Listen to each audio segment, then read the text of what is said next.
Welcome to the Woman's Hustle, Thrills and Spills of Entrepreneurship, where we keep it real about what it takes to build, grow, and thrive. Here, you'll hear the unfiltered journeys of women entrepreneurs from everywhere, the wins, the setbacks, the lessons, and the behind the scene truths of aligning, starting, and scaling our businesses with purpose. Because let's be real, this road ain't always pretty. From battling self doubt to juggling responsibilities and facing the pressures to have it all figured out, this hustle can be pretty heavy. That's why this space exists to fuel you with the motivation, drop strategic gems on the topics that matter most, and remind you you are not in this alone. This is the Woman's Hustle. What up, guys? Welcome back to the Woman's Hustle, Thrills and Spills of Entrepreneurship, the podcast that you're going to hear about the ups, downs, and all arounds of this entrepreneurial journey. I'm your host, Coach Kay, and if you see, I am not here by myself. But before I get started, make sure you guys have subscribed to the channel, Upgraded Mindsets Media. If you're listening audio-wise, then make sure you are favoriting the Woman's Hustle on your favorite streaming platform. But I'm going to allow my guest the honor of introducing herself. Hello, hello, hello. Hi, Keisha. Thank you so much for having me on. I am Melina Dio, and I am a podcast strategist and coach. So I help those podcasters that are stuck. They have a podcast, or maybe they haven't even launched yet and they're stuck before they even launch, or they have a podcast and it's just sitting there collecting dust in Apple or Spotify. They don't know what to do with it. They're told everything to do. YouTube, you got to have a podcast, you got to have a Substack, you got to have all these things, right? Yes, So they're just confused. So I help them get absolutely. unstuck. Yeah. I love that. And I think that that's important to do because we know, as coaches that that's what we got into it for, to help individuals get unstuck for whatever journey it is. But the one thing that I know I learned along the way is everything does not have to be so complicated. So I'm glad that you touched on that. And we're going to talk a little bit more about that too, guys, too. But I want Melina to share a little bit more of what got you started in this journey and industry. Yeah. So I started pot in the podcast industry because of the pandemic. I was Mm, laid off. I had two small kids at home and I was unsure of what was next. right. Yeah. So actually, my husband had a work podcast, and so I started practicing and editing with his work podcast. And that quickly turned into me wanting to work with women podcasters to use their podcast as a visibility tool, as a connection tool, and as a growth tool for their business. And so that's what I do today. I support them in their confidence, building confidence and consistency and systems for their podcast so that they're not overwhelmed. And it's much easier for them. I agree. And as someone who also started their podcast during the pandemic, I think that was a lot of us, but I love to see that you stuck it out, right? Because there are a lot of us who did not. And it could have just been a hobby for some, very well so, but I love that you stuck it out. But not only did you begin the journey, you also said, "Hey, I'm going to help some individuals. I'm going to help some women be able to do that too." I know for me personally, I started podcasting because of the power of storytelling.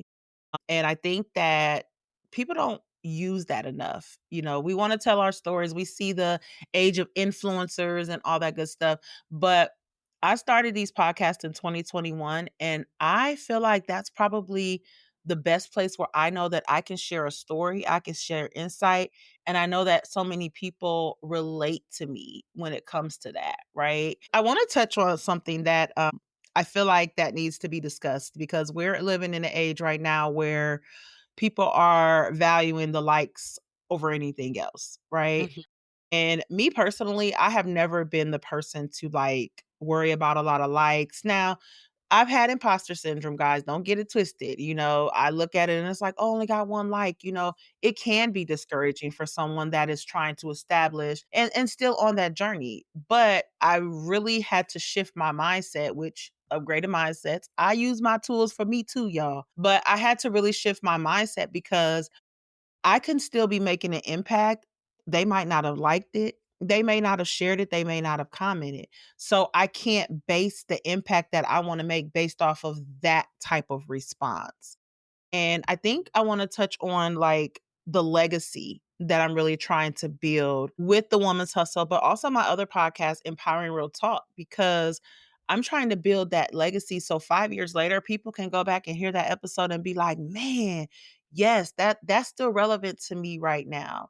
So I'd love for you to share a little bit on when you're talking to your clients, like, where, because I know they come to you and be like, "Oh my god, I only got 3 people said something," what's kind of your go-to to people who wanna validate the likes versus the legacy that they're trying to build? Yeah, absolutely. In podcasting, people are so focused on metrics. I mean, I'm sure you've looked at your downloads and thought, my gosh, like Facts, one person listened to this podcast. facts.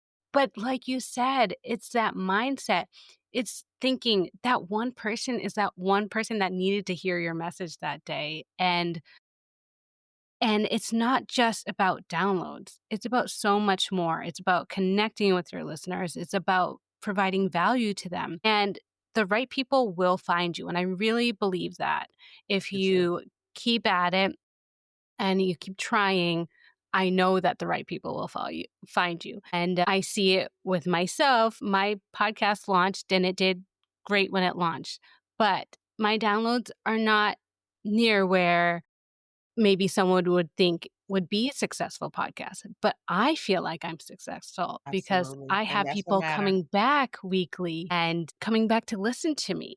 And even if I am on a season podcast, I like the season method right now. And so they have come back for my mini series that I did. So just seeing that excites me. But Yeah, I mean, I look at it maybe in a totally different light, but it also having a podcast has helped me have so much more momentum in my visibility for my business and my personal brand. So for me, it's been empowering more than it's been something that makes me not be confident. So, right.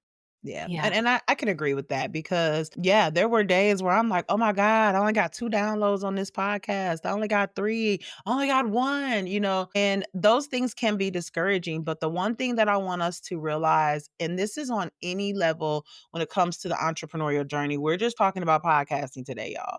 You still have to be your authentic self. You are not going to get far trying to replicate somebody else's, like, journey or replicating what they're doing in their podcast. What feels right to you? I like to talk. So guess what? I have 2 podcasts because I like to talk that much, y'all. So, like, being my authentic self with Empowering Real Talk is more of the general audience, and I'll share a quick backstory on that. I have had Empowering Real Talk since 2021. The Woman's Hustle was not launched until 2024, and I was actually in a mastermind group where I was deciding, did I want to just recreate Empowering Real Talk into the Woman's Hustle, or did I just wanna branch out and make a second podcast? And it was so blessed to be in that mastermind because they were like, "Why are you gonna abandon the audience that you already have?" Right? Because I'm like, I work with women business owners. That's my journey. I work with those who are on their professional journeys and trying to align and things like that. But I've had an audience for 3 years. So it was like, that was a reality check. And I stress the importance of being in those type of spaces, y'all. Having support around like-minded people. Because had I just decided to make that decision, I would have completely abandoned the audience that I had had for 3 years to attain a new audience. And I'm glad that I made that decision and kept them both. So that means I could talk times 2. So, but I stress that to you guys because whatever journey you're doing in the entrepreneur space, whether you're full-time or part-time, you still have to be authentic to yourself. Your authenticity is your currency, baby, and I that's a mindset shift that you gotta understand. But I will say that I'm proud of you for wanting to step up in front of the scenes because I think that that's super dope, and that's just a part of your evolving, and I think that that's great, sis. Yeah. I love how you said part of the evolving because it was. Mhm. It was big for me to eventually come to Yeah. this spot, right? I love it. I wanna ask you, as we work with coaches and things like that, what do you see some of, like, the common mistakes maybe when we are, working with women that wanna start the podcast, and how do you think that they maybe can avoid those things?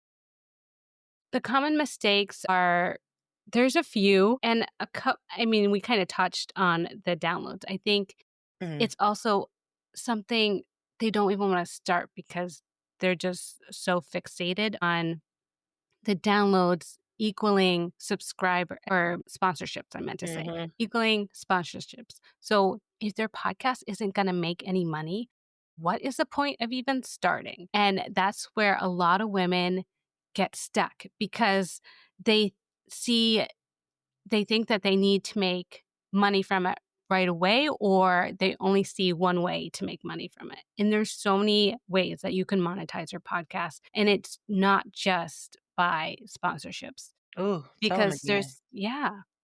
there's so much. There's affiliates, there's selling your own services. You could collaborate with other podcasters and maybe gain some of their audience as well. So, sharing audiences and just being visible in Yeah. all is going to help you to spread your podcast around because the best way to do that is word of mouth. Ooh. Yeah, right? Facts. It's Right. fact. I love that you said that because we've gotta get out of that mentality of feeling like that we have to do everything by ourselves, y'all. Mhm. You don't, like, you don't. There are spaces for us. If you're on social media, there's groups that have, find a guest or, you can post your things in there. You can go in there looking to see if there's guest opportunities. That's something that I am working on. I have been more intentional in getting onto other podcasts. Now, do I love my own? I absolutely do, but also being able to share my insight and things on other people's platforms, that's also a sense of fulfillment for me. That's an audience that I may not have reached, if I didn't do that. So just because you are starting your podcast, don't limit yourself to feeling like that you can't be on others' podcasts because Mhm. that's one of the Right. biggest things that I learned and I've been intentional with that, but I'm ramping it up for the upcoming year because I do wanna be on other platforms. I wanna be interviewed too, I love to Right. talk, y'all, as I said. So, the power of collaboration and support is just something that is super necessary. I wanna kinda touch with you for a second, Melina, get a little personal. I know that you are in the process of evolving, since we use that word, and I'll continue to use it. But what kinda got you to that point? What was there a light bulb that clicked in?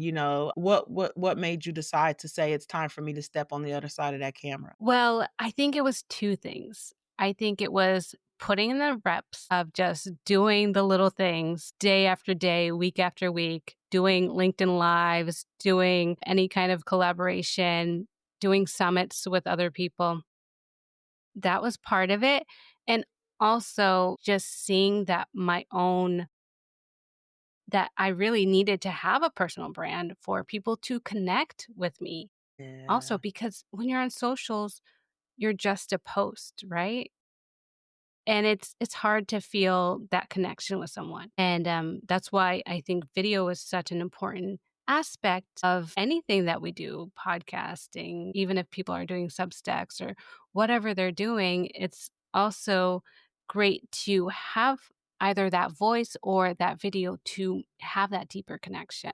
I agree. Share with us a few platforms that your clients use, that they inquire, or some of the things because like you've mentioned Substack, and although I'm not on Substack, I'm subscribed to a few Substacks. So I'm getting myself a little familiar. If you don't mind kind of just sharing a little bit more about some of the platforms that you see your clients wanting to use or are using.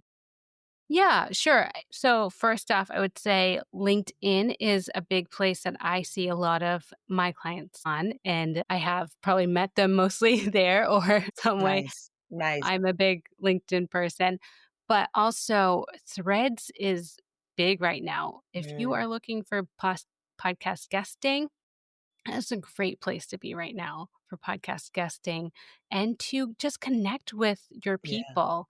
A lot of people, they're just more friendly on Threads, I feel. Yeah, you can just celebrate. one another there. Yeah. So that's definitely a place that's great for podcasters and people looking to podcast guesting. Substack is also up and coming. They're not just for newsletters and writers anymore. They are adding podcasting, they're adding a little bit of a social aspect. And a lot of people are moving over that way because a lot of the other social media is so saturated. As entrepreneurs, we can sometimes feel that overwhelm, Mhm. that moment of why am I doing this? What's share it with us like a strategy or like a reset tip that you could just maybe recommend to us that you do and something that works for you. Yeah, actually, just the other day, I had a couple meetings lined up and I was feeling a little stressed out. And I actually was singing the Lizzo song to myself, saying, you know, Yeah. baby, how you feeling? Feeling good Come as on. hell, right? And I said, I'm empowering myself. I can do this. I don't need to stress out. I have the knowledge. I can do this. I love that. Self affirmations is so key, y'all. Yes, do we want validation from other people? We do, and Mhm, especially as women, we're vulnerable like that and we're emotional like that. But I'm gonna tell you, your number one cheerleader better be you. mhm. Even on the moments that you're down and you're like, "Oh, I just don't know," I'm 5 years into this, and I'd be lying to y'all if I didn't tell y'all that I have had moments where it's like, "What am I doing?" I recently lost my best friend, and there were moments where she was, like, probably my top 2 motivators, so not having that daily encouragement from her anymore, not having being able to talk brainstorm with her and her kind of put me in my place like, "Friend, why you know better, you got this," So, I just have to readjust. Her memory is forever gonna be alive because I will say my friend name forever. Shout out to my girl Tika, may she rest in peace. But I had to adjust and I had to like figure out what my new normal was going to be. But the one thing that I did not do is allow myself to give up. I think maybe with you, I might have had to reschedule with you because I was in that moment like, yeah, I'm no good right now. I'm not even finna get on and even act like that I'm finna put on a show. And I think that's what makes me authentic in myself is understanding those things and being transparent with that. So one, I want to thank you for being accommodating and, Yeah, working with me through that. But absolutely. speaking of working through things, kind of touch a little bit on your boundaries when it comes to the Mm. entrepreneurial journey, but also how you align your personal and your business, like growth and development and things like that. Talk a little bit about that. Boundaries was something totally kind of new to me going into business for myself. I never really had to have those. I usually worked for people and, I just did my job and that was what I did. I didn't have to, there was the boundaries were already there and they were already set by everyone, right? And so developing that was a muscle I definitely had That to do because I am a people pleaser and I really have recognized that working yeah, for myself that I have to say no to people and I have to let people go if they're just not fitting. yeah. Everybody ain't aligned, y'all. Nope. Everybody is not aligned, let me tell you. Mhm. As a former people pleaser, because I tell people all the time, "Hey, that's like an addiction that you overcoming, like the addiction of people pleasing." That's probably a whole nother podcast topic, but it's facts because Mhm. especially as entrepreneurs, we want to please everybody. We will subject our rates, we will subject our time, our energy, and everything just so we can please that one person. But it's also leading to burnout. It's also leading to fatigue. It's also leading to you questioning if you are even capable because you got to go so hard for that, right? So I love that you have been introduced to that because I know it has helped you, continue to thrive along your journey. So kudos to you for that. Yeah, for sure. And I also would say that on the burnout topic, so personally, how I deal with that is I take breaks because I cannot just keep going and keep going. I want to, but really my body's tired, I'm tired, or I'm snappy with my family, and that's when I know it's time to take a little break and, walk away from what you're doing and just minimize what I for myself, I just minimize what I do. Right. I don't totally stop, but I minimize wherever I can. I would love for you to share some motivational insight to those who may be on that thought process of, hey, I want to start a podcast, or hey, I want to, even work with somebody else to start a podcast. Like, what would be your suggestions or even recommendations for that?